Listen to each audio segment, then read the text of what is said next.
of Article 95 and Article 1, I stand to represent the more than 50 million Kenyans who have asked this House to reject this insensitive, punitive, ill-advised piece of legislative mistake. Mr. Speaker, I say this because in the 10 years that the former President Uhuru was president of this country, we had finance bills every year. But it's only one that had very serious contention, and the only contention that was there was the increase of VAT, in fact, the introduction of VAT on fuel of 8%. Mr. Speaker, the Kenya Kwanza regime has been in office. This is less than 2 years.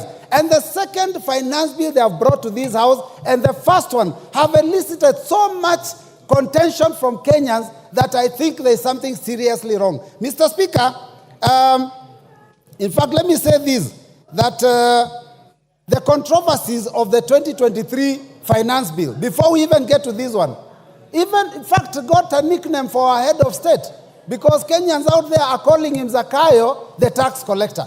Mr. Speaker, we must move from that concept of ensuring that every year we impose punitive taxes on Kenyans. Mr. Speaker, Kenyans have not even recovered from the negative effects of the 2023 finance bill. Because, Mr. Speaker, the 2023 finance bill already drastically reduced the disposable income of Kenyans. Because, Mr. Speaker, we increased pay as you earn then, we went and increased the NSSF, we went and increased the NHIF. Now we are proposing to go to SHIF, which is even higher. Mr. Speaker, we introduced a housing fund. Mr. Speaker, it has been very, very painful for Kenyans. And Kenyans were hoping that this year things will be better, considering that in the last election campaign, Mr. Speaker, they were told that there will be pesa mfukoni, which means money in the pockets. Mr. Speaker, what we are realizing is that actually what this regime wanted was not to put money in anyone's pocket, but to take any money that was in the pockets of Kenyans.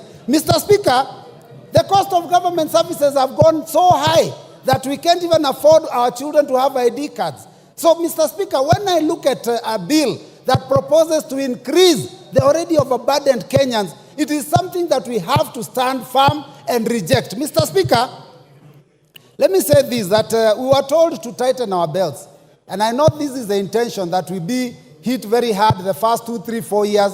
But, Mr. Speaker, you know, some people will lose their life because of the hunger now and because of the stress now. What do you do with them when they are 6 feet under in 2026, 2027? We are told to tighten our belts. And as we tighten our belts, Mr. Speaker, it is shocking to see the excesses that this government is going through. We are taxing Kenyans to raise money to run the government, and yet we have excesses. We are putting in money to build houses, to repair, to paint houses that were built with 400 million, and we are spending 600 million to renovate and paint. Mr. Speaker, it is very, very painful. And then we are told, tighten your belts as Kenyans. And 200 million Kenyan shillings is used on a return trip on a chartered plane to the US. Mr. Speaker, this is not acceptable. And all those missions are begging missions. What we are doing here is we are living beyond our means. Mr. Speaker, I seek the attention of all those members that passed the 2023 finance bill and later on went and told Kenyans they didn't have time to read it.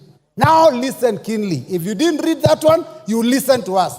Mr. Speaker, oppressive tax policies do not make good economic sense. And Mr. Speaker, let me just put it this way, that the last year's proposal was intending to raise 214 billion.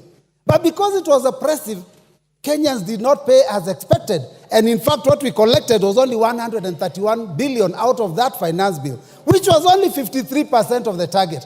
Mr. Speaker, the more burden you put on people, the more likely that they are going to look for ways to avoid that tax. So, Mr. Speaker, we have to be careful. We warned that would happen, that people would evade. You didn't listen. We warned that it would lead to job losses. Many companies left this country and are now producing elsewhere, and unemployment has gone up. We warned that the tax increase is always passed to the common man. Mr. Speaker, the hustler of this country, the mamamboga, the boda, is the one that will carry the burden.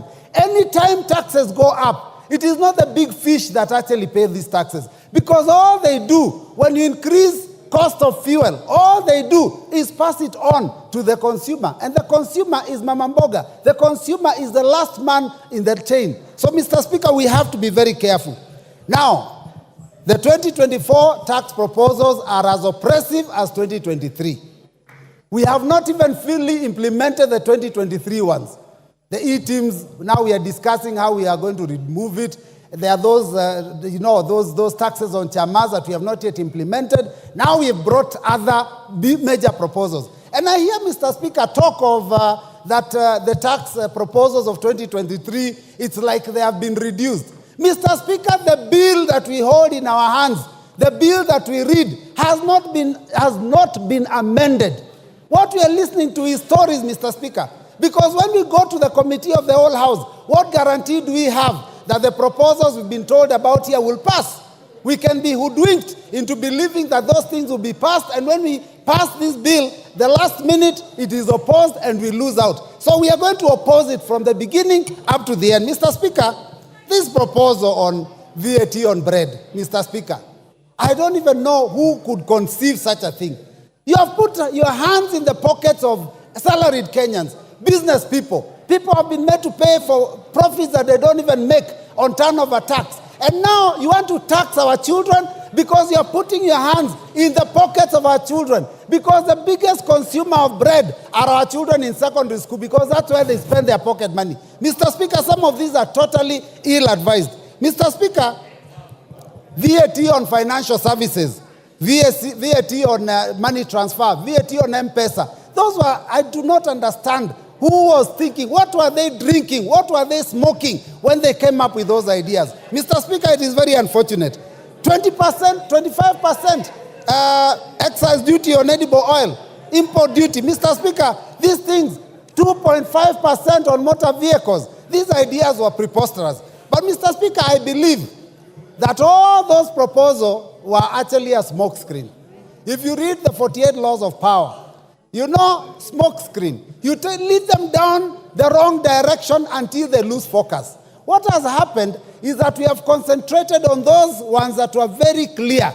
But the real intention was to do what this committee has proposed.